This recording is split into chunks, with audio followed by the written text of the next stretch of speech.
विजयी भव, एक इतिहास शाहू विचारातून निर्माण झालेला. लेखक संदीप रामराव काळे. विजयी भव या पुस्तकाचं अभिवाचन. या भागात आपण ऐकणार आहोत डॉक्टर मानसी साकोरे यांच्याशी साधलेल्या संवादाचा ध्वनिमुद्रित भाग. दुःखाचा डोंगर कोसळलेला असो की सुखाचा वर्षाव होत असो, मनाला चिंतेचे ग्रहण लागलेलं असो, आठवणीतले तारे लुकलुकत असोत, आठवते ती फक्त आई. दुःखात पोलादासारखी कणखर आणि सुखात चांदण्यासारखी चमकणारी. माझ्या सगळ्या जीवन प्रवासात यशाच्या माळेतील मोती ओवणारा एकच धागा म्हणजे आमची आई रंजना. कुटुंबात स्त्रीला प्रतिभावान बनवणारे घरातले पुरुषच असतात. तसंच माझ्या वडिलांनी आम्हा तिघाही भावंडांचं संगोपन आणि संसार याची एक हाती जबाबदारी आई पार पाडत असताना मुलाचा विश्वास आणि मार्गदर्शन कायम तिच्या पाठीशी उभे केले. मी डेंटिस्ट. 8 वर्षे मोठी बहीण बीजे वैद्यकीय महाविद्यालय पुणे येथून MBBS MD, भाऊ MBBS पुढे उच्च शिक्षण घेतोय. पुणे जिल्ह्यातील शिरूर तालुक्यातील केंदूर आमचं गाव. वडील मिलिटरीमध्ये इंजिनियर म्हणून भारतभर बदलीच्या सेवेत कार्यरत होते. आईचं फक्त 11वी शिक्षण होतं, पण आई वडिलांनी मिळून मुलांच्या शिक्षणासाठी शिरूर इथं स्थायिक होण्याचा निर्णय घेतला, जो खऱ्या अर्थानं भविष्यात सार्थ ठरला. मी 1ली ते 4थी शाळा क्रमांक 6 शिरूर नगरपालिका मराठी माध्यमाच्या शाळेत होते. तिथूनच मला स्पर्धा परीक्षा या शब्दाचं बाळकडू मिळालं. ग्रामीण भागात घर आणि शाळा, आई आणि बाई जणू समानार्थी शब्द वाटावेत इतका शिक्षकांमध्ये भावनिक ओलावा आणि असीम आपलेपणा असतो. विद्यार्थ्यांमधील सुप्त गुणांचे उदात्तीकरण म्हणजे शिक्षण, हे स्वामी विवेकानंद यांचे विचार. याप्रमाणे मी प्राथमिक इयत्तेत असताना आमच्या शाळेत इयत्ता 4थी शिष्यवृत्ती परीक्षेची कसून तयारी केली गेली. माझ्या तयारीवर सर्व शिक्षकांचं विशेष लक्ष होतं आणि मी राज्य शिष्यवृत्ती परीक्षेत गुणवत्ता यादीत आले. संपूर्ण राज्यात शाळेचं नाव झालं. त्यावेळी शाळेतील शिक्षिका जाधव मॅडम प्रेमाने जवळ घेऊन म्हणाल्या, मानसी, स्पर्धा परीक्षांना बसून चांगली तयारी करून नेहमी असंच यश पुढं पण मिळव. त्यावेळी मला राज्यभर घेतल्या जाणाऱ्या परीक्षेला खूप महत्त्व असतं, पेपरमध्ये नाव येतं, बक्षीस मिळतात हे कळालं. या परीक्षांबाबत सकारात्मक आत्मविश्वास निर्माण झाला. ही आवडते मज मनापासून शाळा, लावी ते लळा ही जसा माऊली बाळा, पसरवा नाव शाळेचे चहूकडे, मग लोक बोलतील धन्य ती शाळा, जी देशासाठी तयार करीते बाळा. आचार्य अत्रे यांच्या या कवितेच्या 4 ओळी. इयत्ता 5वी ते 12वी शास्त्रशाखा पर्यंतची माझी शाळा विद्याधाम प्रशाला शिरूर आचार्य यात्रे यांनी वर्णन केल्याप्रमाणे खरोखरच उच्च गुणवत्तेने कुशल विद्यार्थी घडविणारे शिक्षण केंद्र आहे. मी विद्याधाममध्ये असताना ग्रंथालयातील ऐतिहासिक पुस्तकांचे विपुल वाचन केले. शाळेत अनेक सहशालेय उपक्रम, खेळाच्या स्पर्धा आयोजित केल्या जायच्या आणि विशेष म्हणजे सर्व विद्यार्थ्यांना संधी दिली जायची. त्यामुळे माझ्या सर्वांगीण विकसित होण्याच्या प्रक्रियेत शाळेचा सिंहाचा वाटा आहे. शहराप्रमाणे ग्रामीण भागात खाजगी शिकवणी, छंदवर्ग, शिकवणी, सशुल्क मार्गदर्शन उपलब्ध नसते. त्यामुळं वैयक्तिक मला गुणी विद्यार्थिनी म्हणून मिळालेले शाळेतील सर्व शिक्षकांचे मोलाचे योगदान खूप महत्त्वाचे आहे. जर महाविद्यालयात तुमचा शैक्षणिक, भावनिक आणि मानसिक पाया पक्का झाला तर तुम्ही त्यावर कितीही मोठी आव्हाने पेलून यशाची इमारत उभी करू शकता. शाळेत मुळात अभ्यास कसा करायचा, कोणता विषय जीवनात कोणती भूमिका पार पाडतो, स्मरणात ठेवण्यासाठी सराव करणं का आवश्यक आहे, इत्यादी प्रश्नांची उत्तरं मनावर बिंबवली गेली. सातत्यानं माध्यमिक शालेय अभ्यासक्रमात घेतल्या जाणाऱ्या विविध विषयांच्या शिष्यवृत्ती परीक्षा, ऑलिम्पियाड आणि स्पर्धा परीक्षांमुळे शाळाबाह्य अवांतर परीक्षा देण्यासाठी आत्मविश्वास आपसुकच निर्माण झाला. तो भविष्यात राष्ट्रीय स्तरावरील स्पर्धा परीक्षा देताना आलेल्या सहजतेने अनुभवता आला. 10वीत 96% मिळवून मी 11वी शास्त्र शाखेत प्रवेश घेतला. तेव्हा वैद्यकीय शाखेत जायचं निश्चित केलं. मागे मी म्हटल्याप्रमाणे आईने कायम आमच्या शाळेतील शिक्षकांची संपर्क आणि सहकार्याच्या भूमिकेत राहून आम्हा भावंडांना घडवलं. पण वडील मिलिटरीच्या नोकरीनिमित्त भारतभर फिरायचे. फोनवर संपर्क व्हायचा.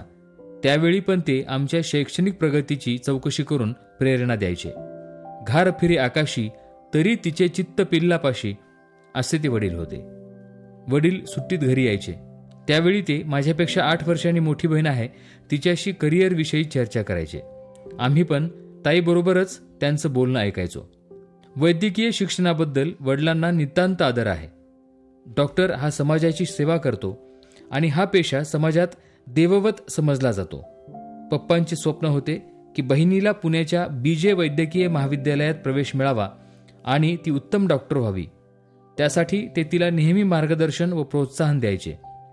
ताईंनी पण खूप मेहनतीनं वडिलांचं स्वप्न पूर्ण केलं आणि आज ती वैद्यकीय क्षेत्रात नावारूपाला आली. माझी ताई आमचा आदर्श होती. पुढे भाऊ पण वैद्यकीय शिक्षणासाठी कोल्हापूरला गेला. पुढे मला YMMT डेंटल कॉलेजला मुंबईला प्रवेश मिळाला. आमच्या घरात शैक्षणिक वातावरण असल्यानं मी इयत्ता 6वीत असताना सहज पप्पांना विचारलं, पप्पा, जिल्हाधिकारी म्हणजे काय? त्यांचं नाव नेहमी पेपरमध्ये असतं. मला आमदार, जिल्हाधिकारी या दोन्हीतला फरक सोप्या भाषेत पप्पांनी सांगितला. त्या दिवशी माझ्या बालमनाला कळालं की समाजात काही मोठे बदल करायचे असतील तर परीक्षा देऊन पण आपण ते करू शकतो. आपल्याला पण संधी आहे. कारण मी देत होते त्या प्रत्येक परीक्षेत मला भरघोस यश मिळालं होतं. या यशातून आपण नक्की कुठं पोहोचणार, आयुष्यात कोणतं काम करणार, या पर्यायाचा हळूहळू माझ्या मनानं विचार करायला सुरुवात केली. माझं डेंटल कॉलेजचं शिक्षण खूप चांगलं सुरू होतं. त्यात मला इतकी गोडी निर्माण झाली, इतर सर्व करिअरचे पर्याय मागे पडले. पदवीला प्रवेश घेण्याआधी मला पदवीनंतर भारतीय नागरी सेवेत जाण्यासाठी UPSCच्या परीक्षा देण्याचं ठरवलं होतं. पण डेंटिस्ट्रीत मला MDSचे वेध लागले. घरी आले की आई वडील मला UPSCसाठी प्रयत्न कर असं सुचवायचे. हळूहळू वडिलांनी सर्व आयुष्य भारतीय सैन्य सेवेत नोकरी केल्यानं त्यांना साहजिकच भारतीय नागरी सेवेत मी जावं असं वाटायचं. माझी डेंटिस्ट्रीची पदवी मिळाली आणि इंटर्नशिप सुरू झाली. समाजामध्ये काम करण्यासाठी मी खऱ्या अर्थानं कार्यरत झाले. अनेक गरीब रुग्ण सरकारी दवाखान्यात यायचे. त्यावेळी मी खूप मनापासून त्यांना सेवा द्यायचे. पण कालांतरानं मला याची जाणीव होऊ लागली की मी फक्त उपचारात्मक सेवा करीत आहे. त्यांच्या आजाराची मूळ कारणं खूप वेगळी आहेत. त्यामध्ये बदल करायचा झाला तर मला भारतीय नागरी सेवेत जाणं योग्य ठरेल. तिथं मी फक्त उपचारात्मक नाही तर निर्णायक आणि उपायात्मक काम करू शकते. डॉक्टर दीपिका पाटील, माझी ताई, तिचे पती कृष्णांत पाटील हे IPTS आहेत. त्यांनी सुद्धा मला प्रेरणा दिली. त्यांच्याशी चर्चा करताना मला लक्षात आलं की भारतीय नागरी सेवेत एक डॉक्टर म्हणून मी सामाजिक बदल अधिक डोळसपणे करू शकते. एका निर्णयानं एकाच वेळी अनेक लोकांचं जीवनमान आपण उंचावू शकतो. आणि 2018ला मी UPSCची पूर्वपरीक्षा देण्याचं ठरवलं. 2018चा पहिला प्रयत्न हा विशेष अभ्यास झाला नव्हता तरी दिला. तो यशस्वी झाला नाही. पण 2019ला मात्र मी घरी राहूनच अभ्यास केला. माझ्या मेहुण्यांचं मार्गदर्शन होतं. मित्रमैत्रिणींचा UPSC अभ्यासाचा एक WhatsApp ग्रुप होता. त्यांच्या मदतीनं मी तयारी करीत होते. मानववंशशास्त्र हा वैकल्पिक विषय म्हणून मी निवडला होता. खरी कसोटी मुख्य परीक्षेचे मोठे प्रश्न लिहिण्याचे असते. मी त्याचा प्रामुख्यानं सराव करीत होते. UPSC परीक्षेचा अभ्यासक्रम आणि परीक्षेचे तंत्र समजून घेणं यात महत्त्वाचं होतं. मला आत्मविश्वास होता की पूर्वपरीक्षा मी 100% पास होणार. मी पूर्वपरीक्षा 2019ला दिली परंतु उत्तीर्ण झाले नाही. माझ्या पायाखालची जणू जमिनीत सरकली. जेव्हापासून कळतंय तेव्हापासून आजपर्यंत मी कधीही अशा अपयशाची चव चाखली नव्हती आणि आता तर हा कडू घास तोंडात आला होता. वर्षभर अभ्यास करून हे आलेलं अपयश मी पचवू शकले नाही. माझा पूर्ण समज झाला, हा प्रांत आपला नाही, इथूनच मागे फिरा, ते योग्य आहे. परंतु माझ्या प्रत्येक यशाची भागीदार असलेली माझी आई अल्पशिक्षित असली तरी निर्धारानं माझ्या पाठीशी उभी राहिली. तिने लहानपणापासून आम्हा सर्व भावंडाची क्षमता ओळखली होती. तिनं मला पूर्वपरीक्षेबाबतच नाही तर पुढं मुख्य परीक्षेतही अपयश आलं तरी मागे वळून पाहायचं नाही हा सल्ला दिला. तू मुलगी आहेस हे विसरून फक्त एक ध्यास घेऊन शेवटपर्यंत प्रयत्न कर.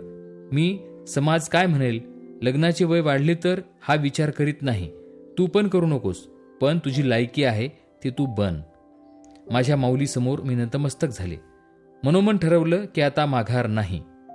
पूर्वपरीक्षेचा खूप अभ्यास केला. विविध क्लासेसच्या जवळजवळ 80 टेस्ट सिरीज सोडविल्या. पूर्व परीक्षेचा अशा प्रकारे खूप सराव केल्यानं मला आत्मविश्वास आला. 2019ची पूर्व परीक्षा केवळ 2 गुणांनी अनुत्तीर्ण झाले होते. त्यामुळे आता त्यापेक्षा खूप जास्त गुण मिळवणं गरजेचं होतं. सरावाने मला पूर्व परीक्षेचे मर्म कळाले. 2020ची पूर्व परीक्षा मला खूप सोपी गेली आणि मी चांगल्या गुणांनी उत्तीर्ण झाले. पूर्व परीक्षेच्या तयारीत मी मुख्य परीक्षेच्या प्रश्नांचा लेखन सराव करायला कमी पडले. त्याच्यामुळं पूर्व परीक्षा पास होऊनही मी 2020ला मुख्य परीक्षा उत्तीर्ण झाले नाही. परंतु निराशा माझ्याजवळ आलीच नाही. आईच्या अर्जवाने निराशेला अडवले. मी पुन्हा शस्त्र परजली. मी 2021ला पूर्व परीक्षा सहजपणे उत्तीर्ण झाले. मुख्य परीक्षेला मात्र मी आधीपासून मूळ पुस्तके घेऊन अभ्यास सुरू केला. सूक्ष्म नोट्स काढल्या. सखोल अभ्यासातून प्रश्नांची उत्तरं लिहिण्याचा दीर्घ सराव केला. त्याचा सकारात्मक परिणाम मला मुख्य परीक्षेची उत्तरे लिहिताना जाणवला. मुख्य परीक्षा खूप समाधानकारक गेली आणि मी उत्तीर्ण झाले. मग मुलाखतीची तयारी सुरू केली. माझी शैक्षणिक गुणवत्ता चांगली होती. वाचन होतं. मी इतरही स्रोतांकडून मुलाखतीची माहिती घेतली होती. पण दिल्लीला जाऊन पहिल्यांदाच मी मुलाखत देणार होते याचा ताण आला होता. आत्तापर्यंत मुलाखती विशिष्ट चौकटीतील अभ्यासक्रमावर आधारित दिल्या होत्या. आपले विचार, दृष्टिकोन, मत आणि उपाय हे मांडावे लागणारी ही पहिलीच संधी होती. माझी मुलाखत समाधानकारक झाली, परंतु मी उत्तीर्ण होण्याइतके गुण मिळाले नाहीत. 2018-2019ला पूर्व परीक्षा उत्तीर्ण झाले नाही. 2020ला मुख्य परीक्षा पास झाले नाही. 2021ला मुलाखतीला पुरेसे गुण मिळाले नाहीत, म्हणून कोणतेही पद मिळू शकले नाही. अपयश, अपयश आणि अपयश. जणू UPSC परीक्षेत माझ्या पदरी अपयशच आले, पण माझे पालक निश्चिंतपणे माझ्या विजयावर ठाम होते. अपयश आले आहे, पण प्रत्येक टप्प्यावर प्रगती होत आहे. तू पुन्हा पूर्व परीक्षा दे, मग काय होते ते पाहू, असं सांगितलं. मला त्यांचं म्हणणं पटलं. मला शालेय पुस्तकातील कवी अशोक थोरात यांची कविता आठवली. निराश मी होणार नाही, झुंजता तुमच्या सवे, मनी माझ्या जगातील आकांक्षाचे लाख दिवे. वेदना झाल्या तरीही अश्रू मी गाळणार नाही, संकटांनो सावधान, गाफील मी असणार नाही. मी पूर्ण तयारीनिशी पुन्हा नव्या जोमानं 2022ची पूर्व परीक्षा दिली. चांगले गुण मिळवून मी उत्तीर्ण झाले. मुख्य परीक्षा पण उत्तीर्ण झाले. प्रथम मुलाखतीचा अनुभव लक्षात घेऊन केलेल्या सुधारणांमुळे मुलाखतीत उत्तीर्ण झाले आणि IPS हे पद मिळालं. मला कृतार्थ वाटलं. आईला खूप आनंद झाला की तिनं ओळखलेली डॉक्टर मानसीची क्षमता योग्य होती. माझ्या दोन्ही पालकांनी आणि शाळेनं माझं खूप कौतुक केलं. शिरूर आणि पुणे जिल्ह्यानं माझे ठिकठिकाणी सत्कार करून कौतुक केलं. या कौतुकानं परत परीक्षा देण्यासाठी प्रेरणा मिळाली. मला IAS साठी प्रयत्न करायचा होता, म्हणून मी 2023 साली पुन्हा पूर्व परीक्षा दिली. त्यात उत्तीर्ण झाले. मुख्य परीक्षेत यश मिळवून मुलाखत दिली, परंतु पुन्हा IPS पदाला निवड झाली. मी पुन्हा 2024ची पूर्व परीक्षा उत्तीर्ण झाले. आता मुख्य परीक्षा दिली, त्याच्या निकालाची वाट पाहत आहे. पण दरम्यान माझी IPSचे प्रशिक्षण पण सुरू होईल. या माझ्या धडपडीत मैलाचा दगड ठरला तो म्हणजे 2019मध्ये मी केलेला पूर्व परीक्षेचा अभ्यास. माझा पाया मी इतका बळकट केला की पुढची सलग 5 वर्षे मी पूर्व परीक्षा चांगल्या गुणांनी उत्तीर्ण होत आहे. परीक्षेचे मर्म समजले म्हणून महत्त्वाचे आहे. आमच्या विद्याधाम प्रशालेचे माजी विद्यार्थी अय्याज तांबोळी सर छत्तीसगड केडरचे माझे रोल मॉडेल आहेत. तसंच श्रीकर परदेशी सरांबद्दल खूप ऐकलं आणि वाचलं, त्यामुळं या क्षेत्रात यावंसं वाटलं. UPSC परीक्षेत ग्रामीण भागातून शिक्षण घेतलेले विद्यार्थी इंग्रजीचा न्यूनगंड बाळगतात. तो अनाठायी आहे. तुम्ही उच्च शिक्षण घेताना इंग्रजी वृत्तपत्र आणि अवांतर पुस्तके वाचलीत तर भाषेचा सराव होतो. आपण प्रयत्न केला तरच आपली क्षमता समजते. UPSC परीक्षेत पालकांप्रमाणे सारथी संस्था पण पाठीशी उभी राहिली. सारथीकडून मला प्रत्येक मुख्य परीक्षा, मुलाखत यांना भरघोस मदत मिळाली. या आर्थिक मदतीमुळं मी टेस्ट सिरीज लावू शकले. तसंच दिल्लीला मुलाखतीच्या तयारीसाठी गेले. दिल्लीला तयारी केल्यानं अधिक लोकांशी संपर्क होऊन मार्गदर्शन मिळालं. त्यांनी सांगितलेल्या गोष्टींमुळं, सरावामुळं आत्मविश्वास वाढला. तसंच सारथी पण झूमद्वारे मॉक इंटरव्ह्यू घेतात. सारथीचा एक WhatsApp ग्रुप असतो, ज्यात मुलाखतीला तसंच मुख्य परीक्षेला उत्तीर्ण झालेल्या मुलांना मार्गदर्शन केलं जातं. चालू घडामोडी यावर विस्तृत विवेचन व्याख्यानांमधून केलं जातं. आमदार नानासाहेब पाटील यांच्यामार्फत विपुल मार्गदर्शन मिळालं. सारथीचे सहचरी ही भूमिका समर्थपणे निभावली. 5 वर्षांच्या माझ्या प्रयत्नात मला कोणीतरी आहे, मदतीला हा विश्वास आहे. मी आणि माझे पालक सारथी संस्थेचे आभारी आहोत. मला भारतीय नागरी सेवेत जाऊन महिला सुरक्षा आणि सक्षमीकरण याच्यात खूप भरीव कामगिरी करायची आहे.